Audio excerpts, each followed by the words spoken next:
में प्रभु आप ही धाम अनामी में। गुरु जय गुरुदेव हमारे हो। गुरु जय गुरुदेव हमारे हो। ऐसे प्रभु तो नार रूप धरी। ऐसे प्रभु तू नर रूप धरी। जग में जग से तुम न्यारे हो। जग में जग से तुम न्यारे हो। तुम से प्रभु पाई के जाऊं कहाँ। तुम से प्रभु पाई के जाऊं कहाँ।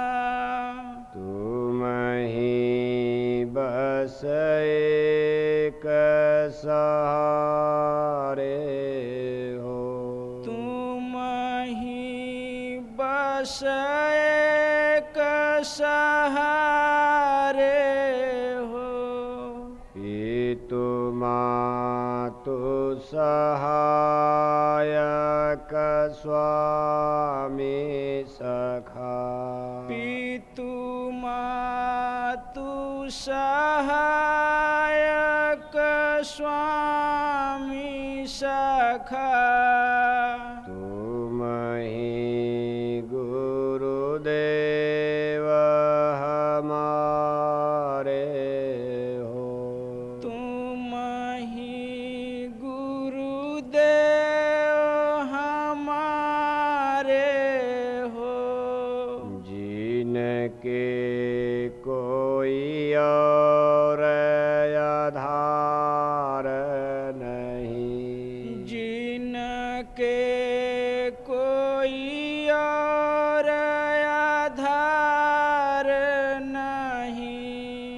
उनके तुम एक आधारे हो। उनके तुम एक आधारे हो।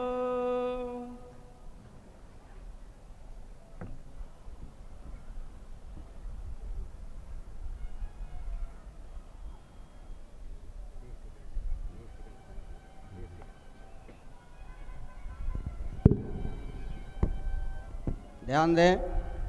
अजीत जनपद गुमला झारखंड। अजीत जनपद जुमला झारखंड, आपकी गाड़ी छूटने वाली है। अविलंब अपने जुमला भंडारे पहुंच जाएं। अजीत जुमला जो ट्रैफिक में सेवा कर रहे थे, तुरंत अपने भंडारे में पहुंच जाए, आपकी गाड़ी छूटने वाली है। जय गुरुदेव।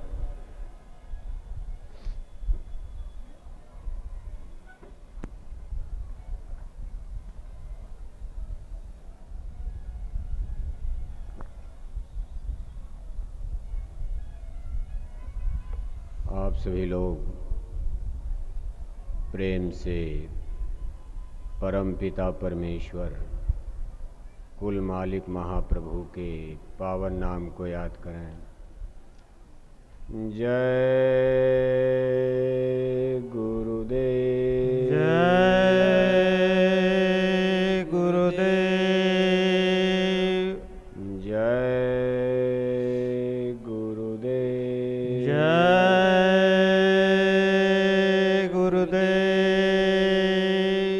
जय गुरुदेव। नाम किसका? प्रभु का। जय गुरुदेव। नाम किसका? प्रभु का। जय गुरुदेव। जय गुरुदेव।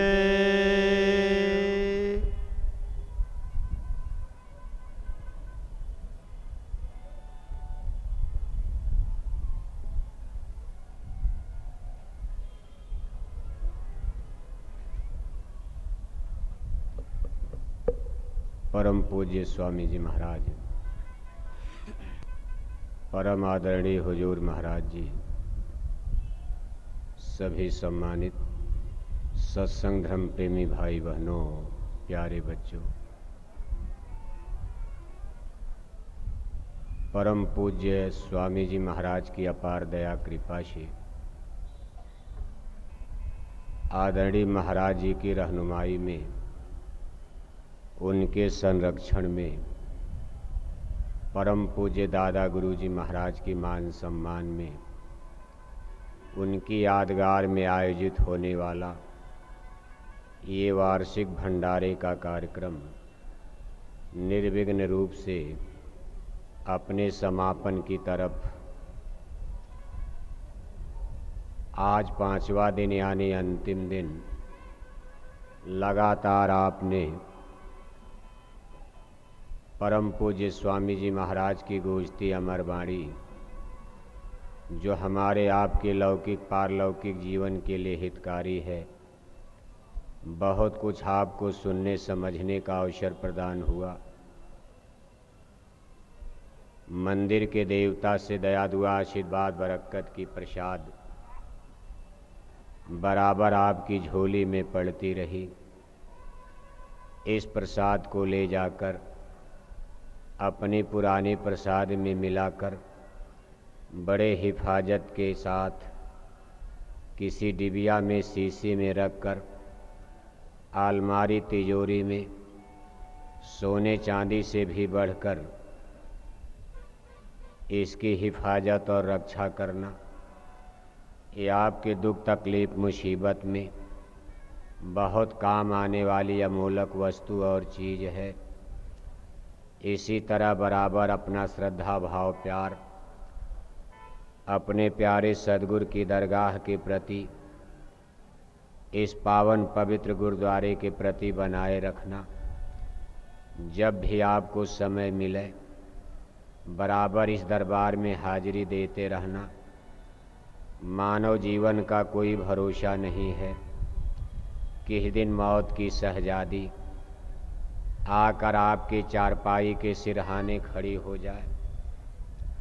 हमको आपको इसका कुछ भी पता नहीं है। जब हम आप अपनी मौत के बारे में नहीं जान सकते तो दूसरे की मौत के बारे में कोई क्या जान सकता। वैसे जानने वाले तो जानते हैं, लेकिन जो जानता है वो बता नहीं सकता। ये जन्म मरण का कानून बिल्कुल सीक्रेट, ऐसा उन्होंने गुप्त विधान बना रखा कि ये जन्म मरण इंसान मनुष्य के बस में नहीं है। हानि लाभ जीवन मरण जस अपजस विधि हाथ, परमेश्वर ने मनुष्य के लिए सारे अधिकार देने के बावजूद जन्म मरण को अपने अधिकार में ले रखा है। वैसे इंसान और मनुष्य ने इस संसार में जन्म लेते समय उस परम पिता परमेश्वर से ये अपील निवेदन विनती और प्रार्थना तो जरूर किया था कि आप हमको इस संसार में जन्म दे रहे हैं और आपके कानून के मुताबिक मौत भी आएगी, लेकिन ये जन्म और मरण का कानून, इसका अधिकार हमको प्रदान कर दीजिए। हम अपनी इच्छा अनुसार दुनिया में जन्म लेंगे और अपनी इच्छा अनुसार ही मौत को प्राप्त करेंगे। जब हमारी इच्छा होगी हम यहाँ रहेंगे, जब हमारी इच्छा होगी हम यहाँ से अलविदा कर जाएंगे। लेकिन उस सृष्टि के रचनाकार, देखो उस प्रभु ने, जिनको काल ब्रह्म कहा जाता, उन्होंने हमारी विनती प्रार्थना को स्पष्ट रूप से इनकार कर दिया। कहा हम सारा अधिकार आपको देंगे, लेकिन जन्म मरण का अधिकार आपको नहीं देंगे। ये हमारे अधिकार में रहेगा। इसके लिए बाकायदा हमारी अधिकारी कर्मचारी बड़े ही अच्छे तरीके से हम इसके लिए कोर्ट कचहरी अदालत दफ्तर बनाकर जहाँ से जन्म मरण का सारा लेखा जोखा चलता रहेगा। इसलिए उन्होंने बड़े अजीब गरीब ढंग से देखो इस सृष्टि का संचालन कार और भार अपने देवी देवता, अपनी हस्तियों को, शक्तियों को, अपने अधिकारी कर्मचारियों को दे रखा है। जिस दिन जीव माँ के गर्भ में आता है उसी दिन इसके मौत का पट्टा तो हो जाता। जैसे आप कहीं बाहर जाते हो, अपना घर परिवार छोड़कर परदेश जाते हो, आप वहाँ किराए के मकान में रहते, लेकिन मकान मालिक जिस दिन आपको मकान देता है किसी कागज़ पर लिखा पढ़ी कोर्ट कचहरी अदालत में करा लेता, उस पर आपकी दस्तखत भी बन जाती कि भाई हम आपको 10 बरस 20 बरस के लिए दे रहे। ये समय पूरा होते ही ये मकान हमारे अधिकार में आ जाएगा, हम आपको इसमें से बाहर करने का अधिकार रखते। लेकिन 10-20 साल उस मकान में रहते रहते आदमी के अंदर लोभ और मोह पैदा हो जाता। स्वाभाविक भी है, आदमी उसको छोड़ना नहीं चाहता, रगड़े झगड़े की स्थिति बन जाती। तब मकान मालिक उसी कागज़ के पट्टे के अनुसार, उसी लिखा पढ़ी कानून कायदे के अनुसार कोर्ट कचहरी अदालत में जाकर देखो पुलिस की मदद लेकर आपके बेड बिस्तर को ज़बरदस्ती बाहर कर दिया जाता। ना चाहते हुए आदमी निकलने के लिए मजबूर हो जाता और वो मकान फिर मकान मालिक के हवाले हो जाता। ठीक इसी तरह से इस मनुष्य शरीर में आत्मा रूपी पक्षी जिस दिन माँ के गर्भ में उतारा जाता, उस देने वाले काल ब्रह्म ने, इस कायनात के रचनाकार प्रभु ने, ईश्वर ने देखो बिल्कुल इसका पट्टा कर देते, इसका समय मुकर्रर कर देते कि भाई आपको इतने श्वासों की पूंजी दी जा रही। ये बरस और साल में, दिन और तारीख में नहीं दिया जाता। ये नहीं कि 50 बरस 90 बरस, ये मनुष्य शरीर आपको श्वास क्रिया के ऊपर, ये हृदय चक्र पर, ये देखो प्राण अपान वायु, ये धौकने की तरफ से बराबर अंदर बाहर होती रहती। इसके उनके दफ्तर में उनके अधिकारी कर्मचारी बराबर वहाँ कंप्यूटर में इसकी नोटिस लेते रहते। ये क्रिया स्वतः अपने आप होती रहती। 1 2 3 4 ऐसे गिनती चलती रहती। मान लो किसी को 2 करोड़ श्वास की पूंजी मिली, जिस दिन 2 करोड़ श्वास की पूंजी समाप्त, उसी दिन पिंड पिजड़े से इस आत्मा रूपी पक्षी को निकालने के लिए उस काल ब्रह्म का वारंट और परवाना सम्मन लेकर उनके सिपाही बड़ी तेजी से दौड़ पड़ते, सीधे आपकी छाती पर सवार हो जाएंगे। उनका वारंट परवाना सम्मन दिखाते कि चौधरी होशियार हो जाओ, आपके जाने का वक्त आ गया। लेकिन इस शरीर में इतना दिन रहते रहते इसको इतनी मेहनत से खिलाया पिलाया जिलाया, इतना तेल साबुन लगाकर इसकी इतनी खातिरदारी किया, तो सबको इसका मोह हो जाता। जब वो कहते इसमें से आप निकलने की तैयारी करो, तो निश्चय ही मोह व्याप्त हो जाता। संसार और संसार के रिश्ते नाते, कोठी हवेली जमीन बगीचा का वो लोभ मोह तो अपनी जगह, सबसे बड़ा मोह इस शरीर का आदमी को सताता है कि मैंने इतनी मेहनत से खिलाया पिलाया, दिन रात मैंने इस शरीर को सजाया संवारा, तेल फुले लगाकर इसको सबसे सुंदर, सबसे ज़्यादा सुंदर बनाने का मैंने अथक प्रयास और परिश्रम किया। ये कौन लोग आ गए जो कहते हैं इसको आप खाली करो, इसमें से निकलने की तैयारी करो। स्वाभाविक है इस मोह के वशीभूत होकर जीव बिल्कुल बेचैन हो जाता, ये चारों तरफ से तड़फड़ाने लगता। लेकिन सिपाहियों को हुक्म होता है, चाहे वो रोवें चाहे गावें, चाहे नाचें चाहे कूदें, आपसे लाख हाथ जोड़ें गिड़गिड़ाएं, लेकिन इतने समय के अंदर आपको हुक्म दिया जाता है कि उनको इस पिंड पिजड़े से खींचकर हमारे कोर्ट कचहरी अदालत में हाजिर कर दियो।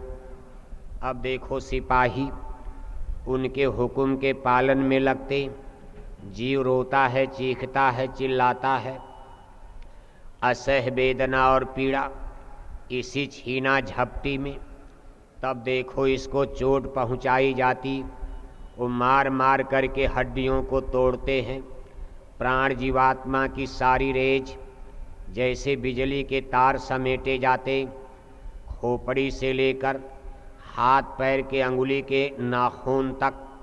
ये हमारी स्पिरिचुअल रेज जैसे सूरज की किरणें फैलती, जैसे बिजली पावर हाउस से तारों के द्वारा एक गांव से दूसरे गांव, एक नगर से दूसरे नगर, एक जिले से दूसरे जिले, एक प्रांत से दूसरे प्रांत में जाकर सबको रोशनी और प्रकाश देती। बड़े बड़े बुलडोजर मशीन चलते, लेकिन वहाँ से बटन दबा दिया, सारे जिले जिले में अंधेरे हो जाते। ऐसे यहाँ से खींच करके जैसे जैसे खींचते हैं, ये नीचे का हिस्सा शरीर का निचला भाग सबसे पहले हाथ और पैर सुन्न हो जाता, ये बिल्कुल डेड होने लगते। लकड़ी लोहे की तरह से कड़े और बर्फ़ की तरह से ठंडे होने लगते। फिर देखो गुदा चक्र को तोड़ते, इसके बाद इंद्री चक्र को तोड़ते, जिसको टट्टी और पेशाब का दरवाज़ा। फिर नाभि चक्र को तोड़ते, इसको खींच करके हृदय चक्र पर लाते। हृदय चक्र के ऊपर जब करते हैं तब आँख की पुतलियाँ ऊपर नीचे होने लगती। तब डॉक्टर वैद्य हकीम घर परिवार के लोग अंदाज़ा लगा लेते हैं, अब दादाजी मरने वाले हैं, अब इनको कोई बचा नहीं पाएगा। खींच करके फिर दोनों आँखों के बीच में जहाँ हमारी स्पिरिट सोल आत्मा सिचुएटेड है, यहाँ ला करके सारे भास को, सारी शक्ति को यहाँ एकत्र कर देते। फिर यहीं से एक झटका लगाते हैं और इस पिंड पिजड़े से प्राण और जीवात्मा को, फिर मन बुद्धि चित्त अहंकार, ये जो चतुष अंतःकरण की मशीन, ये देखो सारे सिस्टम को खींच देते। बस उनका इतना ही काम होता, शरीर तो छोड़ देते, आत्मा को निकाल लिया प्राण की धार को, और अंतःकरण की मशीन जिससे शरीर की कुल कार्रवाई चलती थी, मन बुद्धि चित्त अहंकार, ये सब सिस्टम को अंग भंग कर देते। फिर इस मानव मंदिर में अंधेरा छा जाता। इसके सारे इंस्ट्रूमेंट्स और औजार, जिनको हम इंद्रियां कहते हैं, जिसके द्वारा शरीर की कार्रवाई चलती थी, आँख देखने का काम, कान सुनने का काम, जबान ट्रांजिस्टर की तरह से बोलने का काम, आज ये सब मशीनें डेड हो जाती। हाथ पैर की क्रिया बिल्कुल ख़त्म हो जाती। तब इसको डेड बॉडी यानी मुर्दा कहकर और ज़मीन पर इसको पटक दिया जाता। चारपाई पलंग बिस्तर से नीचे उतार कर तुरंत देखो इसको ज़मीन पर लिटा दिया जाता।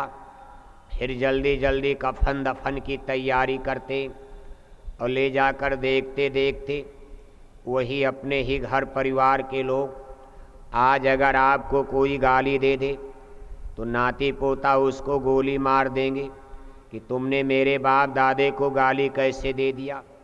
लेकिन आपकी जन्म कुंडली जिंदगी में एक इतना बुरा दिन आने वाला है, वही नाती और पोता जिनको खिलाए पिलाए जिलाए, पाले पोसे पढ़ाए लिखाए, इंजीनियर और डॉक्टर बनाए, आपकी टांग को पकड़कर जंगल में ले जाएंगे, जलती हुई आग पर रख देंगे।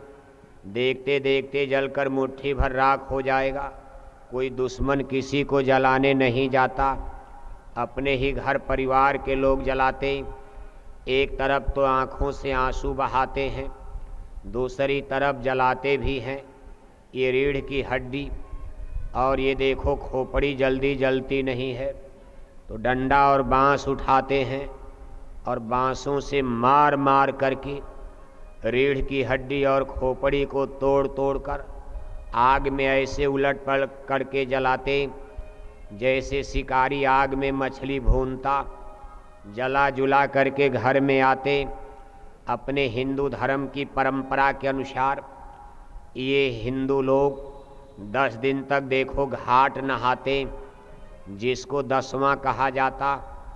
और 13 दिन जब बीत जाता है तो दादा दादी के लिए ब्रह्मभोज यानी 13वीं का आयोजन करते। अब हकीकत और सच्चाई तो ये है, सच्चा 10वां, सच्चा घाट का नहाना, ब्रह्मभोज और 13वीं का ये कार्यक्रम देखो गुरु महाराज के सत्संग वचन के मुताबिक जो गुरु महाराज ने सुनाया, समझाया, बताया, ये तो मनुष्य को जीते जी करना चाहिए, जीते जी ये क्रिया हो जानी चाहिए। 10वां मनाने का मतलब देखो दोनों आँखों के बीच में, नासिका का अग्रभाग दोनों भौहों के बीच में, जहाँ हमारी दोनों भौहें मिलती हैं, नाक के बिल्कुल ऊपर वाला हिस्सा, ये तीसरा तिल मुकाम, इसको संतों ने 10वां द्वार बताया। ऊपर वाला 10वां द्वार तो अलग है, लेकिन शरीर का 10वां द्वार दोनों आँखों के बीच में, इसको 10वां द्वार इसलिए कहते हैं कि 9 दरवाजे इस शरीर में नीचे यानी एक्सटर्नल जो बहिर्मुख बाहर की तरफ खुलते, ये 9 दरवाजे बताए गए। 2 आँख, 2 कान, 2 आपके नाक का सुराग, 1 मुंह का रास्ता और 1 टट्टी का रास्ता और 9वां आपके पेशाब का रास्ता। ये 9 दरवाजे तो एक्सटर्नल, ये बाहर की तरफ माया के मंडी बाजार में खुलते। इसी पर बैठ कर के हमारा मन कितने युगों से जीवात्मा को खींचकर ये देखो संसार में ये भटकाता रहता। 9 के बाद सीधे गिनती आती है 10। ये 9 के बाद ये 10वां दरवाज़ा, ये इंटरनल यानी अंतर्मुख है। ये ब्रह्मांड की तरफ, अंड देश की तरफ, ये स्वर्ग और वैकुंठ की तरफ खुलता। जैसे घर में आप खिड़की दरवाजे लगाते, कुछ खिड़की दरवाजे अंदर की तरफ खुल जाते और कुछ बाहर की तरफ खुलते। ऐसे ही शरीर को संतों महापुरुषों ने 10 दरवाजे का सुंदर महल बताया है। कभी कभी जो लोग संतों का सत्संग नहीं सुनते, कबीर, नानक, दादू दरिया, मीरा, रविदास के इस किताबों को जब पढ़ते हैं और जब उसमें ये वचन आता है कि 10 दरवाजे का सुंदर महल प्रीतम ने दिया बनाई, तो ये बात देखो भ्रम पैदा करती कि भाई शरीर में तो केवल 9 दरवाज़ा, आखिर ये 10 दरवाज़ा क्यों बताया गया। लेकिन गुरु महाराज का सत्संग मिलने के बाद सत्संगी भाई बहन इस बात को बड़े आसानी से जानने लगे, समझने लगे कि 10वां दरवाज़ा दोनों आँखों के बीच में, लेकिन आज ये बिल्कुल बंद पड़ा है, ये गुप्त हो गया है, लेकिन ये अंदर स्वर्ग वैकुंठ की तरफ खुलता। अब देखो इस शरीर का ऐसी ये रचना उस रचनाकार प्रभु ने बनाया। अब गुरु महाराज ये फरमाते कि आप जीते जी 10वें घाट पर चलो, इसको 10वां आपका 10वां मनाना, जो आप मरने के बाद, क्योंकि इसी 10वें घाट के ऊपर यानी आगे चलकर मौत की घटना घटती है, इसी 10वें घाट से ऊपर खींचने पर ये पिंड महल से जीव निकल जाता। यानी मौत की ये क्रिया आपको जीते जी करनी है। इस पिंड पिजड़े को तोड़कर, इस 10वें दरवाजे को तोड़कर मेरे रंग महल चल आओ, दिखाऊं तो ही अजब गली। कभी ये रंग महल का दरवाज़ा, जिस रंग महल में देवी देवता ईश्वर ब्रह्म भगवान बैठे। कहाँ वहाँ चलने के लिए? आप इस दरवाजे को खोल लो। दृग द्वारे देखा एक खिड़की, तासे होय सूरत मोर शर की। कि भाई ये दृग का दरवाज़ा, इसको अगर खोल लिया जाए तो उधर आपको देवी देवता ईश्वर भगवान स्वर्ग वैकुंठ, लेकिन ये क्रिया मौत के बाद होती। इसको जीते जी मरना कहते। अगर आपने जीते जी ये दरवाज़ा खोल लिया, 10वां खिड़की फाटक, तो समझ लो आपका 10वां हो गया। जब ये दरवाज़ा खुलता है ऊपर से शब्द प्रकट होता, ये घंटे और शंख की आवाज़ आती, इसमें से अमृत की बूंदें बरसती। जैसे सावन भादों के महीने में आसमान से फुहार गिरती, ऐसे इस शब्द से अमृत की बरसात। उसमें इतनी मिठास और आकर्षण, उतनी मिठास दुनिया में किसी सामान और पदार्थ में, कोई खाने पीने वाली चीज़ में जीव को फिर इतना आनंद आता है।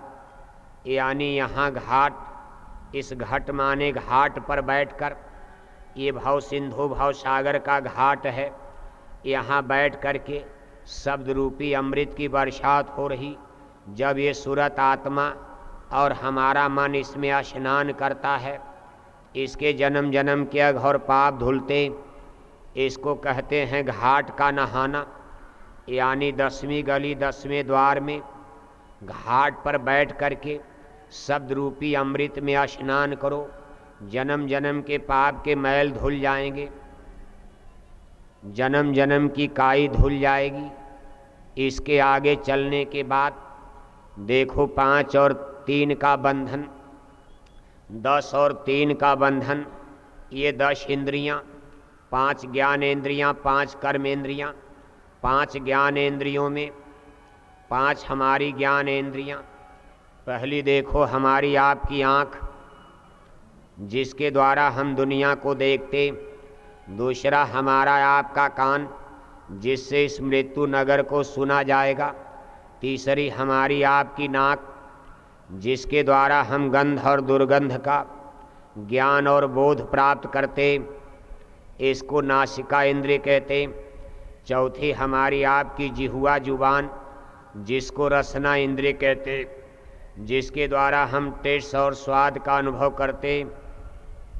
पांचवा हमारे आपके शरीर की ये चमड़ी यानी त्वचा, जिसके द्वारा हम आप टेम्परेचर सर्दी गर्मी का अनुभव करते, इसको स्पर्श इंद्रिय कहा जाता।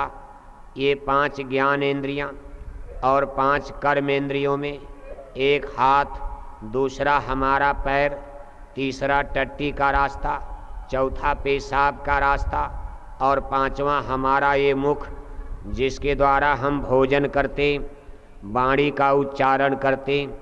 ये 10 इंद्रियां जो जिसके द्वारा वशीभूत होकर हमारा ये मन बराबर देखो भटकता रहता। 10 और 3 गुण, सतोगुण रजोगुण तमोगुण, ये 10 3 मिलकर 13 होते।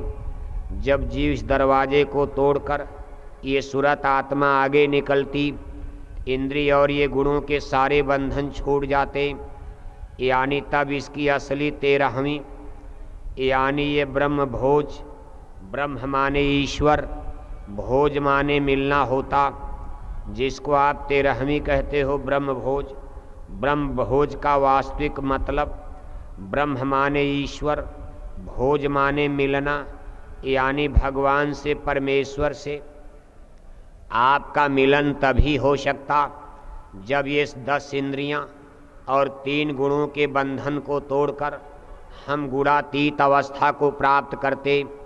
अब ये सारी क्रिया तो जीते जी होनी चाहिए, लेकिन हम लोग देखो सत्संग न सुनने के कारण रामायण गीता वेद भागवत, अपने हिंदू धर्म के जितने वैदिक शाश्वत सनातन धर्म के जितने भी शास्त्र और पुराण, ये सब हमको यथार्थ रूप से इसका खोल करके ज्ञान देते रहे, लेकिन किताबें हम आप समझ नहीं पाए। ये बाहर में सब परंपरा बनाकर बस हम आप बाहर से ही मोक्ष मुक्ति की कामना अपने दादा दादी, माता पिता, पुरखे पूर्वज, बाप दादों के लिए ऐसे ही रूढ़िवादिता में ये परंपरागत रूप से मनाते चले आ रहे, और अब यह एक देखो परंपरा बन गई। अग्नि में जला डाला, घर में आकर 10 दिन तक रोते, 10वें दिन 10वां मनाते, दाढ़ी बाल को साफ कर दिया, मुर्दा का बेड बिस्तर ले जाकर ताल तलैया में डाल देते, घर आंगन की लिपाई पोताई करते और कहते भाई आज शुद्धवारी हो गई, आज दादा का शुद्धिकरण हो गया। ऐसे तो शुद्धिकरण होगा? ज्यों ही नाम हृदय पड़ा, भाया पाप का नाश, मानो चिनगी आग की पड़ी पुरानी घास, जन्म जन्म के पाप जलकर भस्म होते। जब असली 10वें द्वार पर मना और आप 10 दिन के बाद घर आंगन की लिपाई पोताई करके और कहते आज शुद्धवारी है, शुद्धिकरण हो गया, और जब 13 दिन बीता तो पूरा अपने गांव जेवार में जिसकी जैसी आर्थिक स्थिति होती है उसके अनुसार कोई 4 गांव, कोई 10 गांव, कोई 50 गांव, एक कागज़ के टुकड़े पर चिट्ठी लिखकर घर घर बांट दिया जाता है कि मेरे पूजनी दादाजी का स्वर्गवास हो गया, आओ लड्डू पूड़ी खा के खुशी मनाओ, दादा स्वर्गवासी हो गए, दादा स्वर्ग चले गए, उनकी खुशी में हम लड्डू पूड़ी खिला रहे। दादी मर गई, स्वर्गवास हो गया, माताजी मर गई, स्वर्गवास, पिताजी मर गए, स्वर्गवास। अगर इसी तरह सब लोग स्वर्ग चले गए तब तो हिंदुस्तान में कोई नरक गया होगा? आज तक किसी ने ये चिट्ठी नहीं लिखा कि मेरे दादा तो नरकवासी हो गए। बस सब लोग एक ही गाना गाते हैं, पंजाब वाले भी स्वर्गवास, हरियाणा वाले भी स्वर्गवास, उत्तर प्रदेश बिहार वाले स्वर्गवास, मुसलमान अपनी भाषा में स्वर्गवास, हिंदू अपनी भाषा में स्वर्गवास। दादा 2 कुंतल मछली खाकर मर गए, उनकी भी 13 में चिट्ठी लिख दिया स्वर्गवास। दादा सारी जिंदगी दारू शराब पीते रहे, शराब के नशे में अपने गांव जेवार में कितनी बहन बेटियों की इज्जत की ख्वारी कर दिया, कितनी बहन बेटियों की इज्जत को बर्बाद कर दिया। और जब दादा मर गए उनकी भी 13 में चिट्ठी लिख दिया, इनका भी स्वर्गवास हो गया, अच्छे का भी स्वर्गवास, बुरे का भी स्वर्गवास, पापी का भी स्वर्गवास, पुण्यात्मा का भी स्वर्गवास। तो क्या स्वर्ग का पट्टा आप ही करते हो? कोई ये टिकट बांट रहे, चले जाओ स्वर्ग, स्वर्ग सब चले जाओ। अगर इसी तरह सब लोग स्वर्ग चले गए तो प्रभु का बनाया हुआ नरक आज तक खाली पड़ा होगा। आप तो यहाँ से किसी को नरक भेज ही नहीं रहे हो, तो क्या भगवान ने नरक गलत बना दिया? उन्होंने नरक बनाने में इतनी मेहनत किया और नरक खाली पड़ा रह जाएगा तो फिर ये जेल बनाने का मतलब क्या हुआ? लेकिन देखो हमारी ये कोरी कल्पना है, ये हमारी बिल्कुल रूढ़िवादिता है। न हिंदू धर्म के लोग समझ पाए, न जैनी पारसी सिख ईसाई समझ पा रहे, न मुसलमान भाई समझ पा रहे। ये स्वर्ग और वैकुंठ का मिलना ये आपके बस में अब नहीं है। जिस दिन जीव को मौत के बाद और उसके फरिश्ते पकड़ करके ले जाते हैं, कहा उजले कपड़े पहनकर 5 सुपारी खाएं, स्वामी हर के भजन बिन आज बांधे जमपुर जाएं। जैसे किसी मुलजिम को गिरफ्तार करके हाथों में हथकड़ी लगाकर डंडे मारते हुए पुलिस थाने ले जाती, इसी तरह जिस दिन जीवात्मा को मौत के समय खुदा के फरिश्ते मौत के सिपाही गिरफ्तार करते हैं, तुरंत हाथों में हथकड़ी लगा देते, डंडे और जूतियां बरसाते हुए ककड़ीले पथरीले रास्तों से घसीटते हुए। अब आप कहोगे वहाँ कंकड़ पत्थर कहाँ मिलता? आपको मालूम नहीं है कि नरक का रास्ता कितना कठोर, कितना निर्मम और कष्टदायी है। और यहाँ से उसकी दूरी इतनी ज़्यादा है कि लंदन अमेरिका में कितनों जहाज राकेट बन जाए ये वहाँ पहुँच नहीं सकते, क्योंकि वो रचना 17 तत्वों की है और यहाँ मृत्यु लोक की रचना ये 5 तत्वों की है। जल पृथ्वी अग्नि वायु आकाश, ये सारे तत्वों से हम यहाँ जो कार, मोटर, रॉकेट, जहाज बनाते हैं, जहाँ पिंडलोक और अंडीलोक का नाका आता है, उसके आगे ये हमारे तत्व जा नहीं सकते। ये बिल्कुल पानी की तरह से भाप बनकर उड़ जाते हैं, जैसे कोई भयंकर पहाड़, पत्थर और राख बन करके भुरभुरा हो जाता है। इसी तरह ये तत्व बिल्कुल धू धू करके समाप्त हो जाते। वहाँ जो तत्वों की रचना है, जिससे स्वर्ग नरक, वहाँ रहने वाले देवी देवताओं की शरीर बनी है, वहाँ 17 तत्वों का मशाला। एक तो 10 इंद्रियाँ, जिसके बारे में अभी आपको बताया गया। दूसरा है चतुष अंतःकरण, मन, बुद्धि, चित्त, अहंकार, और 3 गुण, सतोगुण, रजोगुण, तमोगुण। ये कुल मिलाकर 17 तत्व। इससे अंडीलोक, स्वर्ग और नरक, वहाँ के धरती, आसमान, पेड़ पौधे, समुंदर, पहाड़, वहाँ की नदियाँ, नहरों की रचना इन 17 तत्वों से हुई है। अब यहाँ तो हमारी बुद्धि समझ ही नहीं पाएगी आखिर ये तत्व कैसे बन गए। अब यहाँ हम आप जिस चीज़ को देख नहीं पा रहे, सतोगुण, रजोगुण, तमोगुण, कोई मन बुद्धि को देख नहीं पाता, लेकिन देखो वहाँ ये तत्व के रूप में काम करते और ये रचना का कारक और कारण बन जाते। ऐसी बेमिसाल उस प्रभु ने रचना रची है। देखो ऐसे घसीटते, पीटते, मारते। कभी आज तो उनका इतना मान सम्मान, गांव में सबसे बढ़िया कोठी हवेली बनाए, सबसे बढ़िया कपड़ा पहनते थे, गांव में सबसे बढ़िया भोजन करते थे। जब बंदूक और राइफल टांग कर गांव और शहर की सड़कों से निकलते थे, सब लोग उनको सलूट और सलामी दागते थे। सड़कें कांप जाती थी, जमाना हिल जाता था। लेकिन आज गुरु नहीं किए, संतों की खोज नहीं कर पाए, भगवान के सच्चे भजन से चूक गए, खुदा की सच्ची इबादत से चूक गए। आज देखो गिरफ्तार होकर के वो जा रहे हैं, कोई बचा नहीं सकता है। जीव गिरफ्तार